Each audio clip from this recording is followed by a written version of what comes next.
وہ ہرس والا دل بدل دے، میرا غفلت میں ڈوبا دل بدل دے۔ آج کے دور میں جس زمانے میں ہم زندگی گزار رہے ہیں، طرح طرح کے فتنے اور طرح طرح کی آزمائشیں ہیں۔ ان آزمائشوں میں ہمیں کس طرح سے گزرنا ہے، کیسے زندگی گزارنی ہے، پیارے محبوب صلی اللہ علیہ وسلم نے ہمیں بہت پیارا دین دے کر، تعلیمات دے کر آگاہ پہلے سے فرما دیا ہے۔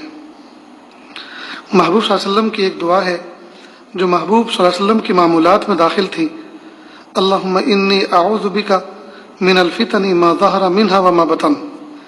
اے اللہ، ہم آنے والے فتنوں سے آپ کی پناہ چاہتے ہیں، ظاہری فتنوں سے بھی اور باطنی فتنوں سے بھی۔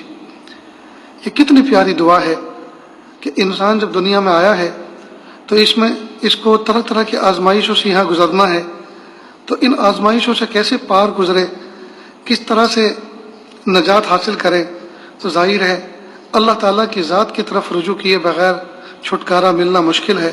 تو محبوب صلی اللہ علیہ وسلم نے ہمیں روز اول سے یہ بتلایا کہ ہم اللہ تعالیٰ کی پناہ حاصل کریں۔ اللہم انی اعوذ بک، اعوذ کے معنی ہیں گویا چمٹ کے پناہ مانگنا۔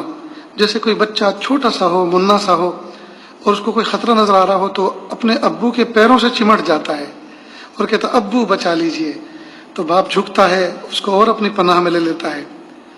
تو اعوذ بک، اللہم انی اعوذ بک، کہ اللہ ہم آنے والے فتنوں سے آپ کی پناہ چاہتے ہیں۔ اللہم انی اعوذ بک من الفتن ما ظہر منہا وما بطن، ظاہری فتنوں سے بھی اور باطنی فتنوں سے بھی۔ تو محبوب صلی اللہ علیہ وسلم کی کتنی پیاری دعا ہے، ہمیں چاہیے کہ ہم اس کو اپنا معمول بنا لیں۔